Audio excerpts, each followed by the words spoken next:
천문학적인 자본과 국가의 운명이 오가는 글로벌 방산 시장에서 가장 정밀한 부품은 레이더도 엔진도 아닙니다.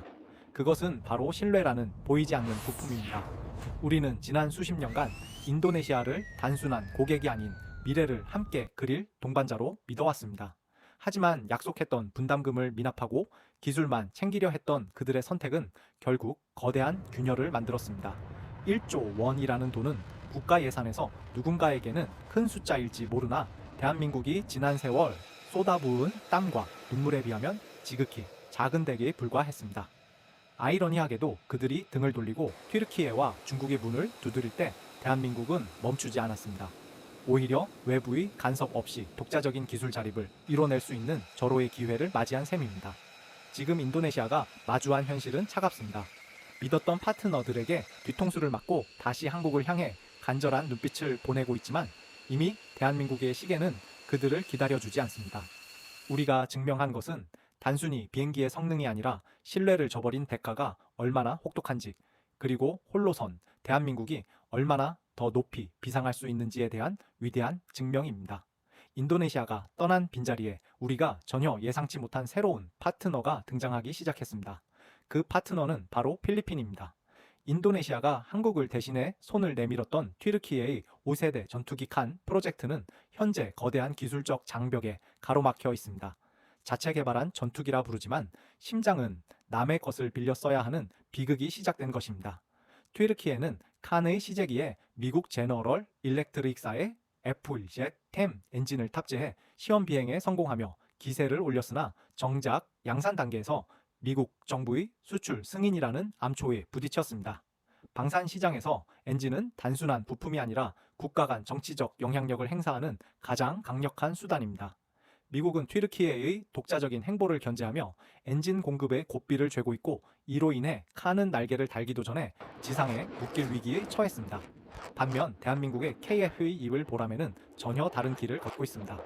우리는 초기 단계에서 미국산 F-CA14 엔진을 사용하고 있지만 동시에 한화 에어로스페이스를 중심으로 1,500파운드급 이상의 고성능 첨단 엔진 국산화에 박차를 가하고 있습니다. 엔진 개발 현장에서 밤을 지사오는 연구원들은 우리가 심장을 직접 만들지 못하면 우리 비행기는 영원히 타인의 허락 아래에서만 날 수 있다는 절박함을 가슴에 새기고 있습니다. 실제로 튀르키예가 자체 엔진 개발을 선언했음에도 불구하고 소재 기술과 설계 역량의 한계로 인해 양산 시점은 2030년대 중반 이후로 밀려나고 있습니다. 이는 인도네시아에게 치명적인 시간적 손실입니다. 당장 노후화된 전투기를 교체해야 하는 인도네시아 입장에서는 기약 없는 기다림에 빠진 셈입니다. 튀르키예와의 협력이 장밋빛 미래가 아닌 독이 든 성배였음을 깨닫는 데에는 그리 오랜 시간이 걸리지 않았습니다. 여기서 우리가 주목해야 할 점은 기술 자립의 가치입니다.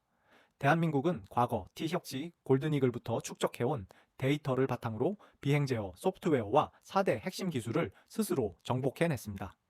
미국이 기술 이전을 거부했을 때 우리는 좌절 대신 독자 개발이라는 정면 돌파를 선택했고 그 결과가 지금의 성공으로 이어졌습니다. 하지만 인도네시아는 눈앞의 분담금을 아끼려다 더 큰 기술적 고립을 자초했습니다. 엔진 수급이 불확실한 전투기에 국가의 운명을 거는 것은 도박이나 다름없습니다. 튀르키예조차 자국의 엔진 개발을 위해 수조 원의 예산과 10년 이상의 시간을 추가로 투입해야 하는 상황에서 인도네시아가 기대했던 기술 이전이나 공동 생산의 꿈은 사실상 신기루처럼 사라지고 있습니다. 심장 없는 거인에 불과한 칸 프로젝트를 지켜보며 인도네시아 내부에서는 한국과의 신뢰를 저버린 결정에 대해 뼈아픈 반성이 터져나오고 있습니다. 여러분은 엔진 국산화가 KF-25의 완성에 얼마나 결정적인지 동의하시나요? 엔진만이 문제가 아니었습니다. 인도네시아가 차선책으로 검토했던 중국산 전투기 제입 청치 뒤에는 더 거대한 중고거래의 함정이 기다리고 있었습니다. 튀르키예의 칸 프로젝트가 엔진이라는 벽에 가로막혔다면 인도네시아가 기웃거렸던 중국의 제안은 신뢰라는 가치 자체가 존재하지 않는 거대한 함정이었습니다. 최근 인도네시아 국방부 주변에서는 중국산 제입 챙치 전투기 도입에 대한 장밋빛 소문이 돌았으나 그 실체는 충격적이게도 최신형이 아닌 노후화된 초기 모델 제입 상의 기종을 포함한 중고거래의 권유였습니다. 신차를 주문했는데 10년 넘은 중고차를 받은 기분이라는 말이 나올 정도로 인도네시아가 느낀 당혹감은 컸습니다. 중국은 파키스탄에 수출된 J10C의 성능을 과장하며 홍보해왔지만 인도네시아의 제시한 조건은 기술 이전은커녕 검증되지 않은 구형 기체의 재고 처리 수준에 불과했습니다. 더 심각한 문제는 시스템의 폐쇄성과 호환성 결여에 있습니다. 인도네시아 공군은 이미 미국의 F-35과 프랑스의 라팔 등 서방제 전투기를 주력으로 운용하고 있습니다. 여기에 중국산 전투기가 들어올 경우 레이더 데이터 링크부터 무장 시스템까지 어느 것 하나 기존 자산과 연동되지 않습니다. 이는 전시에 아군과 적군을 식별하지 못하는 치명적인 결함으로 이어지며 결국 중국산 전용 무장과 부품을 비싼 값에 계속 사들여야 하는 기술적 종속을 의미합니다. 팩트체크를 해보면 중국산 엔진 WS 타형의 짧은 수명과 잦은 고장은 이미 악명이 높으며 이를 유지보수하기 위해 들어가는 비용은 초기 도입비를 훌쩍 뛰어넘는 재앙적인 수준이 될 것입니다. 인도네시아는 남중국해의 북나투나 제도에서 중국과 영유권 갈등을 빚고 있는 당사국입니다. 자국의 영토를 위협하는 국가로부터 핵심 무기체계를 구매한다는 것 자체가 전략적 모순이며 이는 국가 안보의 열쇠를 적국에게 넘겨주는 꼴입니다. 기술을 가르쳐주고 대등한 파트너로서 함께 성장하려 했던 한국의 진심 어린 제안을 거절하고 선택한 결과가 고작 적대국의 고철 재고를 사들이는 협상이었다는 사실에 인도네시아 내부의 전략가들은 허탈함을 감추지 못하고 있습니다. 한국은 KF-21 개발 과정에서 인도네시아 연구원들에게 핵심 설계 데이터를 공유하고 현지 생산시설 구축까지 약속했었습니다. 하지만 중국은 오직 자신들의 영향력 확대와 재고 처리에만 관심이 있을 뿐 인도네시아의 항공산업 육성에는 아무런 의지가 없음을 이번 협상을 통해 여실히 드러냈습니다. 모든 선택지가 막다른 길에 다다랐을 때 인도네시아는 고개를 돌려 옆 나라 필리핀을 보았습니다. 그리고 거기엔 자신들이 가졌어야 할 미래가 펼쳐져 있었습니다. 구독과 좋아요는 우리 국방 기술이 세계로 뻗어나가는 데 큰 힘이 됩니다. 인도네시아가 스스로 걷어찬 기회를 낚아챈 곳은 다름 아닌 필리핀이었습니다. 필리핀은 70년 전 대한민국이 공산 세력의 침략으로 풍전등화의 위기에 처했을 때 가장 먼저 군대를 보내 피를 흘려 싸워준 소중한 혈맹입니다. 특히 1951년 율동전투에서 필리핀 제10대 대전투단은 수적으로 압도적인 중공군의 공세를 몸으로 막아내며 우리 군의 반격 기틀을 마련해 주었습니다. 이러한 역사적 유대감은 현대에 이르러 가장 강력한 방산 파트너십으로 진화하고 있습니다. 필리핀은 이미 한국산 FA-5 경전투기 허2대를 도입해 마라위 전투에서 반군 세력을 소탕하는 등 실전에서 그 성능을 완벽하게 검증했습니다. 당시 필리핀 조종사들은 한국 무기는 신뢰할 수 있으며 전장에서 그 가치를 증명했다는 극찬을 아끼지 않았습니다. 이제 필리핀은 단순한 경전투기를 넘어 대한민국의 차세대 전투기 KF-21 보라매의 첫 번째 해외 운영국이 되기 위한 구체적인 움직임을 보이고 있습니다. 필리핀 국방부는 최근 공군 현대화 사업의 일환으로 KF-21 도입을 강력하게 검토 중이며 이는 인도네시아가 미납한 분담금 문제를 해결하지 못해 머뭇거리는 사이 필리핀이 그 전략적 자리를 대신하겠다는 강력한 의지 표현입니다. 더욱 놀라운 사실은 필리핀이 공군뿐만 아니라 해군에서도 한국과의 밀착 행보를 보이고 있다는 점입니다. 필리핀은 한국의 기술력이 집약된 3,000톤급 잠수함인 도산 안창 호급의 수출형 모델 도입을 추진하고 있습니다.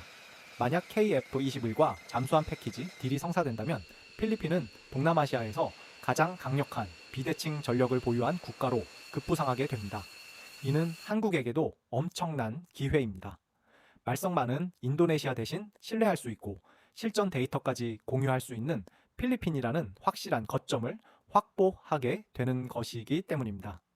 우리 방위사업청과 카이는 이미 필리핀을 위한 맞춤형 군수 지원 체계와 기술 전수 방안을 논의하고 있으며 이는 인도네시아가 그토록 원했던 현지 MRO 센터와 생산 기지의 주인이 필리핀으로 바뀔 수 있음을 시사합니다. 혈맹의 의리로 맺어진 두 나라의 협력은 단순한 무기 거래를 넘어 인도 태평양 지역의 안보 지형을 재편하는 거대한 파도가 되고 있습니다.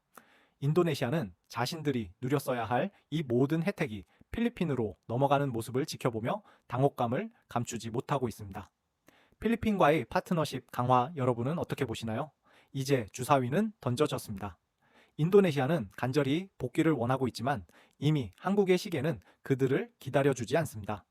필리핀이 한국과의 혈맹 관계를 바탕으로 새로운 도약을 준비하는 동안 인도네시아가 마지막 희망으로 매달렸던 프랑스의 라팔 F5는 사실 화려하게 포장된 거대한 감옥과 같습니다.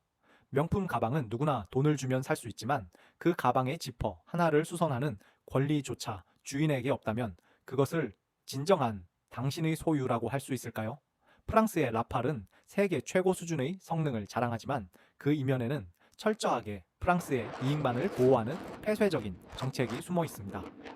프랑스는 라팔의 핵심인 소스코드에 대한 접근을 절대 허용하지 않으며 이는 인도네시아가 자국에 필요한 맞춤형 무장을 통합하거나 소프트웨어를 개량하고 싶어도 프랑스 기술진의 허락 없이는 나사 하나 건드릴 수 없음을 의미합니다.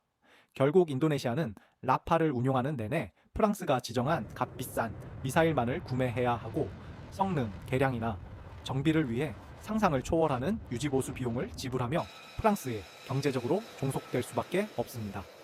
이에 반해 대한민국의 KF-21 보라매는 사용자 맞춤형 무장 통합이 가능한 오픈 아키텍처 구조를 채택하고 있습니다. 이는 운영 국가가 스스로의 전략에 맞춰 무기 체계를 발전시킬 수 있는 자유를 부여하는 것입니다. 기술적 고립과 경제적 종속을 강요하는 라팔 FVY와 달리 KF-21은 파트너 국가의 국방 자립을 돕는 상생의 철학을 담고 있습니다.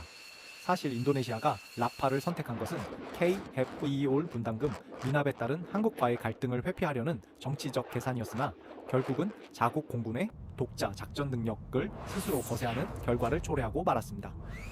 팩트를 분석해보면 라팔 F5 한 대의 가격은 KF-21 3대를 살 수 있는 수준이며 운용 유지비 또한 3배 이상 차이가 납니다. 인도네시아가 눈앞의 기술 이전 욕심에 눈이 멀어 한국과의 신뢰를 저버린 대가는 향후 수십 년간 국가 예산을 갉아먹는 및 빠진 독이 될 것입니다. 무기체계는 단순한 장비가 아닙니다. 그것은 한 국가의 주권을 지키는 의지이자 그 주권을 스스로 행사할 수 있는 기술적 독립이 전제되어야 합니다. 한국은 인도네시아에게 그 독립의 열쇠를 주려 했으나 인도네시아는 스스로 그 열쇠를 던져버리고 프랑스라는 화려한 감옥 안으로 걸어 들어갔습니다.